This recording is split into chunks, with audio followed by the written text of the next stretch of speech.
We're going straight up the flow chart. Cannot get any higher to preview the Cowboys and the 49ers. Hour number 3.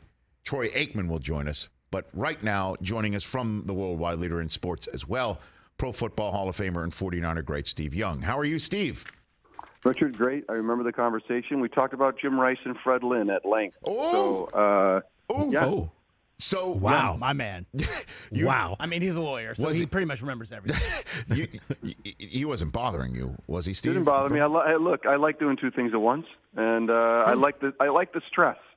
Like I loved my life was full of stress. Yes. And now it's not as much stress, and so when people are under stress, I kind of like it. I like watching them under stress. I mean, I was pacing around the suite like a madman. Well, I remember that game too because that game between the Eagles and the Patriots, Steve, there was a Hail Mary Brady to Gronk in the air. I mean, it looked like maybe I was like, "You got to be kidding me! Are you joking? This is not going to happen again." I remember that feeling. That ball was in the air. I love seeing the stress. That's what I mean. That was awesome. I was like, I could care less who catches this ball. I'm loving the stress that everybody else is under. I love it. People forget, even if Gronk had caught that they still had to convert the 2-point conversion to force overtime. And I'm sure there must have been a New England special. There would be right for that. There'd have been something for the Eagles to deal with. All right, Steve Young. I mentioned Cowboys, 49ers. Your memory. Let's empty the memory bank. What do you recall from your days? Well, I always say when I have to remember the 92 championship game, I throw up in my mouth. So I feel like that's the one that,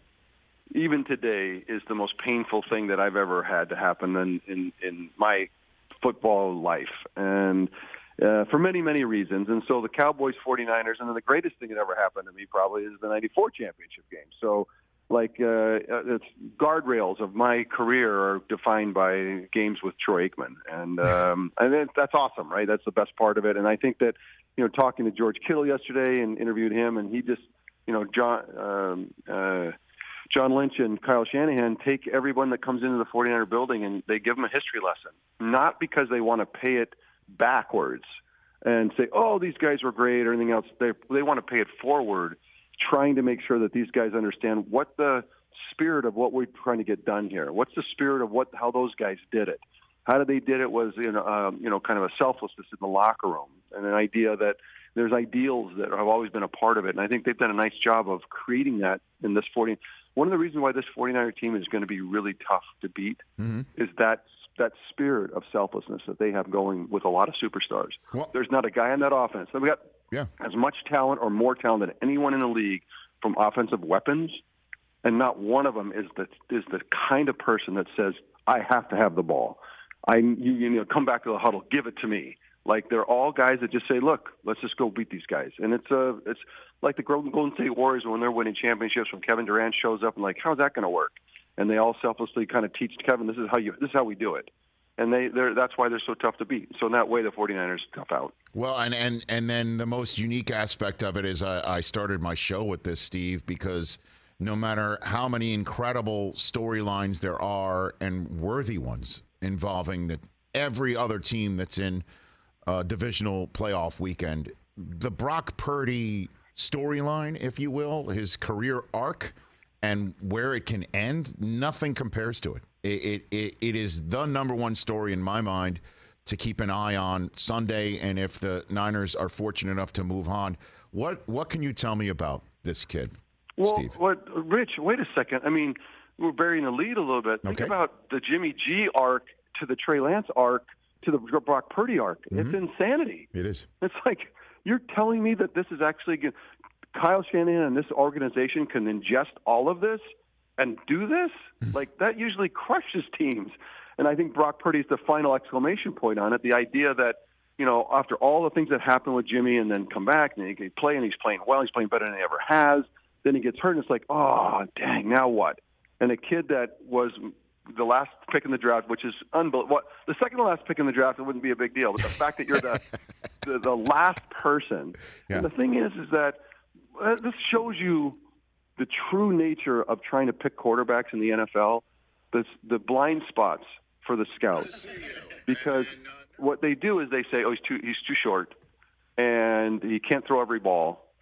But all of the stuff that I call the Force, I use the Star Wars reference, when you're trying to describe something that you can't quite put words to, I say it's the force. Like, you can understand that. Like, there's something special that you just have or don't have. And what I heard in the summertime when Brock showed up, immediately was like, he has the force. And it's like, well, how is he the last? Quarterback is so demanding, and everybody needs a quarterback, and they're so desperate that why would you have a kid that you know has the force, which most college quarterbacks, you have no idea, and you say, yeah, he has it, that he would be the last guy drafted. That's the insanity of our scouting, because we're always looking for 6'5", rocket arm, guy that can throw 55 yards off his knees, and we're like, that's the guy. Well, does he have the force? We don't know. But, we'll just sign him up, first round. And, like, Brock's the kind of guy that has it, maybe doesn't have all the physical skills, but you see an exponential, force that he has with him, that who shows up after all the chaos of the 49ers year. And it wasn't like after a game or two. It was like he came on the field, took the huddle, and on they went. And George talked about that yesterday as well. So you're right. The Brock Purdy story is one, but we have to pay it off with the quarterback story for the 49ers over the last couple of years. No question. I mean, as you point out, for example, Titans, Jets, they had to play all three quarterbacks. You get to quarterback number 3, that means your season is toast more often than not, and certainly not in the divisional round, and certainly not with an arrow pointing straight up like the 49ers do. Have you met Purdy, Steve? Have you chatted with him? Okay. What'd you pick up? Not much. I met him, but not much. And we saw each other. They had a little event for the 49ers about financial literacy and what to do post-career, and saw him there, but very little. And look forward to spending time with Obi-Wan Kenobi's Jedi, Yoda, and all the other people with the Force. Just Luke Skywalker. I mean, this is and it's been. I love this because as a quarterback of not the highest stature, from a height perspective, trying to prove the league wrong all the time, and all the guys that have continued to prove the league wrong, I join in Brock Purdy proving all these. And even to today, when you need somebody who can move around, the position's way more dynamic. In many ways, the game has come to me now. And who I was 20 years ago was where the league, is today. Brock Purdy is he's a brother in arms, so it's cool. Well, I guess, Steve Young, to use your analogy here, it's kind of the weekend of the Force with the young Jedi Knights. Everybody's under the age of 30, and everybody seems to have it, right? Allen and Burrow and Dak and Jalen Hurts and Mahomes, Trevor Lawrence we've seen for so long.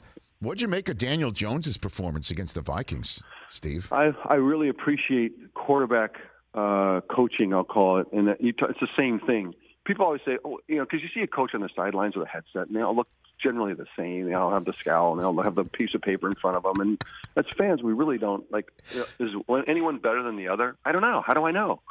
And I'm here to tell you that the rarity of great coaching for the quarterback position, and really for football, because if you have a great quarterback, you have a chance. The expansiveness of what those guys have done.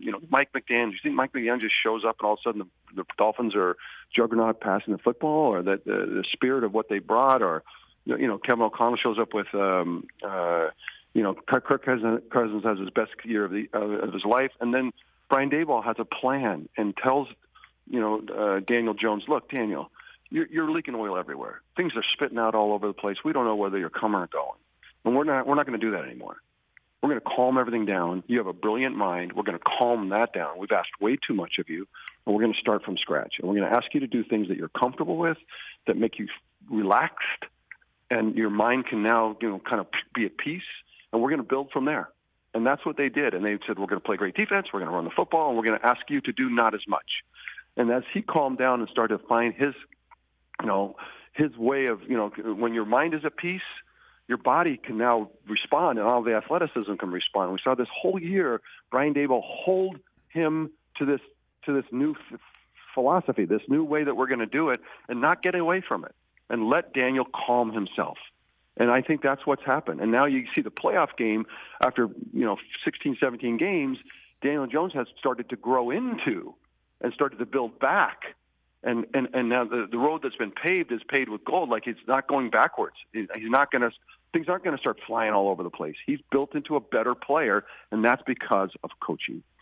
Well, then I guess I know this has nothing to do with the playoffs, Steve Young, but I read there was a deep dive article in The Athletic today about Zach Wilson, the other starting quarterback in New York City, and how he reached out to you for advice in the middle of all of his troubles this year.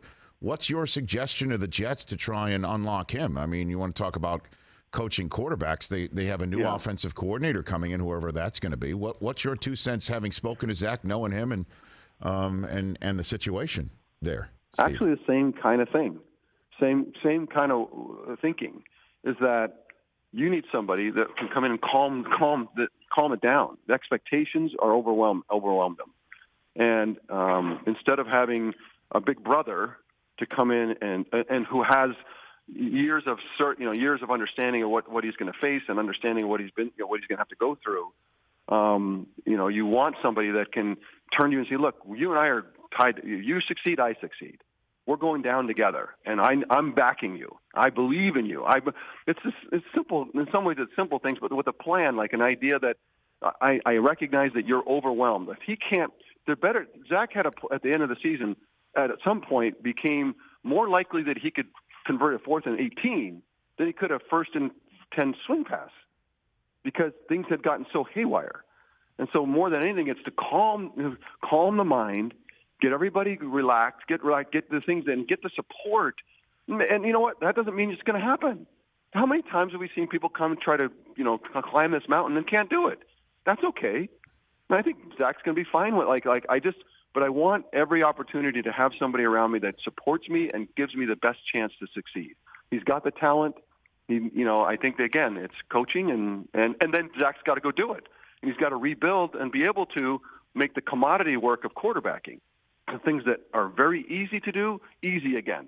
Because the things about Zach is what's amazing about him is the things that are hardest things to do on the football field from a quarterback perspective, that's what he's good at all the time. What he's not good at today is the commodity work that should be rather easy to fix. So who was that guy for you? Who was that person for you back in the day, Steve? Well, you got to remember, Rich, I was very fortunate. I mean, you go back to college, and Mike Holmgren's my college coach. I go to the USFL and the LA Express and Sid Gilman. And I don't know if you know that name, Rich. You're probably old enough to remember Sid Gilman. But, of course. I mean, he was like, Sid Gilman was the godfather of all quarterbacks. Dan Fouts, the Chargers back in the day with Eric Coryell. And he's the first one to tell me, bro, you're running around, it's crap. It's not going to get it done. What do you mean? You got to develop a sophisticated passing mind. If you're going to be any good in this game, you got to be. And so what he was saying, and I try to tell this same story to every dynamic quarterback, dual threat, whatever you want to call them, guys that can move around, that you need to emotionally and even physically. He took a rope out one day, and he's like, "Give me a rope," and they got him a jump rope or something. They brought it out there, and he tied my feet together. I don't tie these feet together. You're not going to go anywhere. I'm like, this is stupid. He made a big scene about it, right? Right. But emotionally, that guys need that to happen, because if they don't, they never truly do the work to become a sophisticated passer. And the funny thing that Sid knew, that everyone else around me, understood. Not everybody, but very few. I mean, I guess very few. Bill Walsh as well understood is, if you can develop a sophisticated passer, you never forget how to move. You never forget how to run. You never forget how to get out of the pocket and get easy.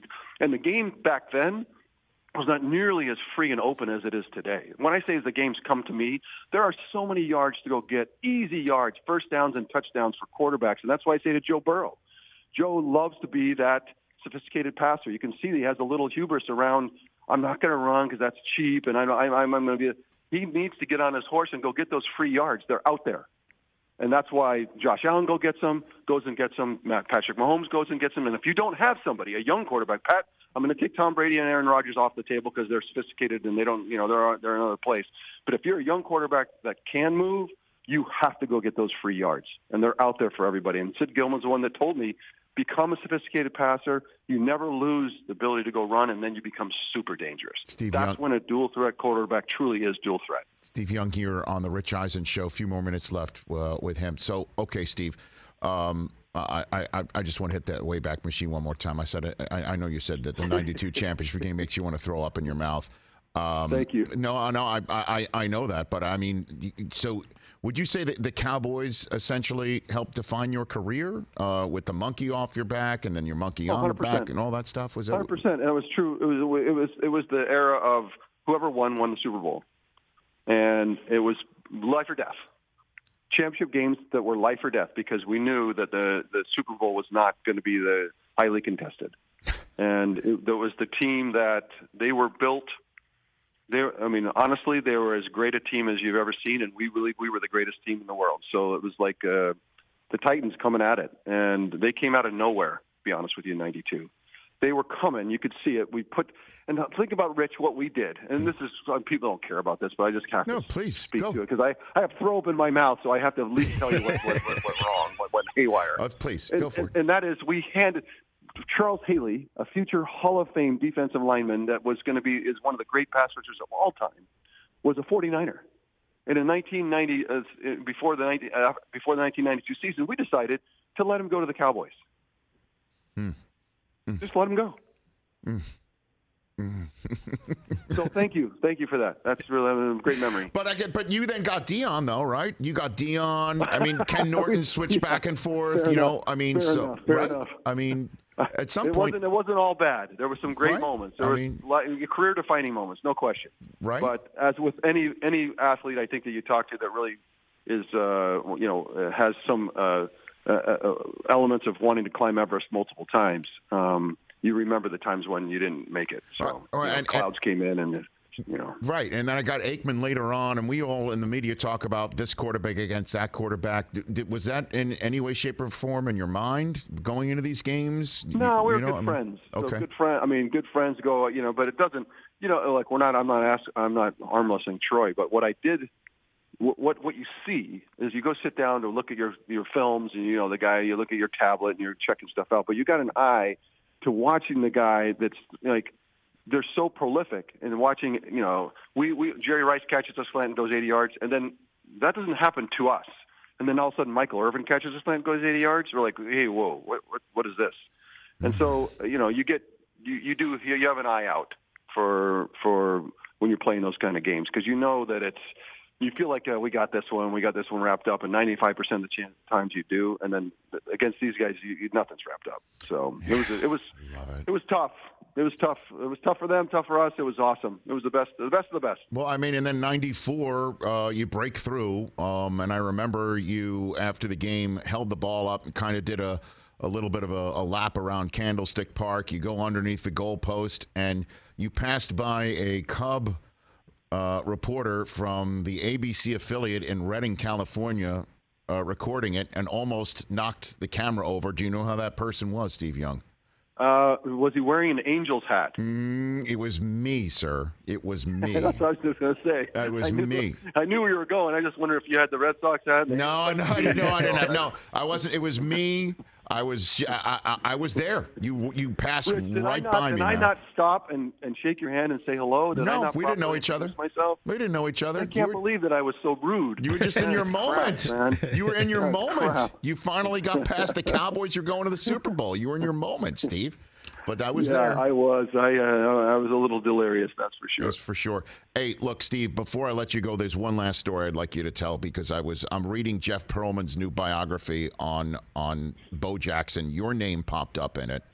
And you met with Bo prior to his drafting in the NFL as a member of the Buccaneers. Is that a true story, Steve? That is a very true story. Hugh Culverhouse, the owner at the time, we had become friends. I don't know that Hugh had a lot of friends. Mr. Culverhouse had a lot of player friends, and he called me and said, "Hey, we're going to go to dinner with Bo Jackson. I need you to convince him to come here because he wants to play baseball." Mm-hmm. And I said, "Great, that'd be awesome." And so we went to dinner, and he says, "At some point, I'm going to get up and leave, and then you got to sell him. You got to tell him how great it is, And like, I don't know how great I'm going to tell him it is, but I'm going to tell him, we need you. I need some help." And so Hugh, at the appointed moment, Hugh Culverhouse excused himself from the table, and then I was up. I was like, I got to convince Bo Jackson to come to Tampa. And I literally started to speak. I got maybe one word out. He goes, "Bro, don't worry about it. I'm never coming here. That did happen. That's true. He said that to you? So true. Absolutely true. And I was like, I was like, Bo, what? He goes, bro, don't worry about it. It's not happening. I'll never be here. It's never, and he goes, I don't know how you, and he goes, what are you doing here? I go, I don't have a choice, bro. It's called the draft. Wow. That's how it works. And he goes, well, I got choices. So it ain't happening. And that was it. Did you break the news to Culverhouse later on that's what he said? Or did you... No, Bo, I don't know if you know Bo very well, but Bo is the kind of guy, because we've become very good friends too. Mm-hmm. And Bo is what I'll call a straight shooter. Yes. Bo does. So he was like, so then Mr. Culverhouse came back and he said, look, I'm never coming here. And that was it. He told that to Culverhouse when he got back to the table? Yeah, like, not happening. It's not happening. It's not happening. Not happening. How awkward was the rest of the dinner, Steve? I mean, it was rough. It was rough because I had to. Did you get the check? I had to face the music of. Look, this is a tough place to play right now. It was tough. It was. I mean, you got some great human beings down there, James Wilder and Jimmy Giles, and some great guys, and they were just pounding their head against the rocks. It was just brutal. It was brutal in every direction, and knowing that Bo could come and help us. And I was like, "Oof, Bo's not coming." All right, that's it. Oh my gosh! Check, please. Right? Check. We'll take the check. Go get the car at the valet. Steve, thanks for the time. Always cherish the chats. Rich, thanks so much. Great to be with both of you. All right. Okay, take care, man. That's Steve Young, everybody. Pro Football Hall of Famer and Hall of Famer in every regard. He's amazing. Catch the Rich Eisen Show every single day on the Roku channel, 12 to 3 Eastern, for free.